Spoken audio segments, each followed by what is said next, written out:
Hello, good morning all. সবাই কেমন আছো? আশা করছি সবাই খুব ভালো আছো। আর আজকে ছিল আমার মেয়ের এক্সাম, তার জন্য মেয়েকে আজকে তাড়াতাড়ি করে ঘুম থেকে তুলে দিয়েছি। আর আজকে কি জানো তো, ওকে তুলতে গিয়ে আমার এত কষ্ট হয়েছে সেটা আর বলার মতন না। যেহেতু আমি রাত্রে মেয়েকে বলে দিয়েছি তাড়াতাড়ি একটুখানি ঘুমিয়ে পড়ো, না হলে কিন্তু সকালবেলা উঠতে দেরি হয়ে যাবে। তো রাত্রে আমি ওকে আগেও ঘুম পড়িয়েছি, মানে অনেকটাই আগে ঘুম পড়িয়েছি, যে তুলনায় প্রত্যেক দিন যে টাইমটায় ঘুমাই তার আগে আমি ঘুম পড়িয়ে দিয়েছি, যাতে সকালবেলা তাড়াতাড়ি উঠতে অসুবিধা না হয়। কিন্তু দেখো সেই সকালবেলা উঠতে এত বিরক্তিবোধ করছিল বলার মতন না।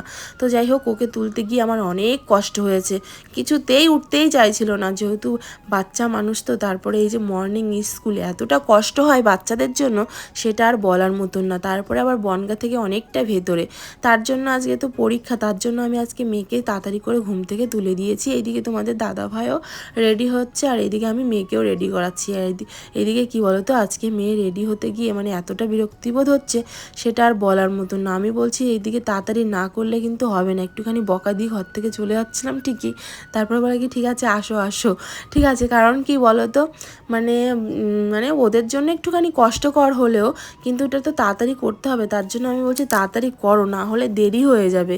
তাই আমি মেয়েকে এত একটুখানি বকাঝকা করেছি, তারপরে হচ্ছে তাড়াতাড়ি করে রেডি করিয়ে দিচ্ছি। আর এইদিকে চুলের যা অবস্থা, এই চুল ছাড়াতে গিয়ে এতটা কষ্ট হয় সেটা বলার মতন না। প্রত্যেক দিন শ্যাম্পু করিয়ে দিই, সিরাম লাগিয়ে দিই, তারপরেও দেখো চুলে পুরো জড়া বেঁধে যায়, মানে কি বলবো। আর তারপরে আমি এই যে বেনুনি করে সুন্দর করে আঁচড়ে দিয়ে বেনুনি টেনুনি করে দিয়ে তারপরে আমি বেঁধে দিলাম। আর কি বলতো, স্কুলের ড্রেসে পরলে পরে বাচ্চাদেরকে খুব সুন্দর লাগে। আর এইদিকে আমার মেয়েকে বেনুনিও করে দিয়েছি, আর চুলটা এতটাই বড় হয়ে গেছে যে বেনুনি না করলে ভালোও লাগে না, তার জন্য চুলটা বেনুনি টেনুনি করে দিয়ে ফুল রেডি করে দিয়ে এখন জুতোটা পরিয়ে দিলাম। তারপরে আবার সমস্ত কিছু চেক করে নিচ্ছি যে ঠিকঠাক আছে কি না, যেহেতু হচ্ছে রুম মানে কোন রুমে বসবে কি না সব কিছু ঠিকঠাক করে মানে দেখছি একবার লাস্ট। তাই বলে দিলাম যে এত নম্বর রুম, আর এই মানে এই কয় নম্বর বেঞ্চে গিয়ে বসলেই হয়ে যাবে। তো সব কিছু ঠিকঠাক একদম। তারপরে বড় পুরো রেডি, মানে তোমাদের দাদা ভাইও পুরো রেডি, আর এইদিকে মেয়েও ফুল রেডি। তো আমি বললাম যে তাড়াতাড়ি পৌঁছে দাও, যেহেতু বেশিক্ষণ টাইম নেই। আর আর মানে কি বলবো, এই গ্রামে থাকতে গেলে প্রচুর অসুবিধা হয়ে যায়, এত তাড়াতাড়ি বেরোতে হয় সেটা আর বলার মতন না।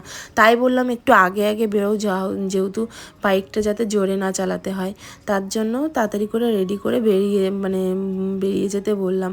আর কি বলতো, মেয়ের এক্সাম থাকলে পারে কোনো মাদের মানে চোখে ঘুম আসে না। আমি রাত্রে যে কীভাবে ঘুমিয়েছি সেটা আর বলার মতন না, অ্যালার্ম দেওয়ার পরেও কেমন যেন জেগেছিলাম, সেরকম একটা ব্যাপার।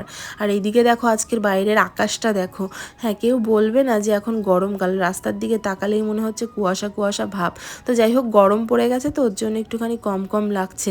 তারপরে দেখো তোমাদের দাদাভাই এই যে ফুল রেডি হয়ে এখন মেয়েকে নিয়ে এখন বেরিয়ে যাচ্ছে, টাটা করে দিলাম। আর ঠাকুর ভালো করে পরীক্ষাটা যেন দিতে পারে আমার মেয়ে।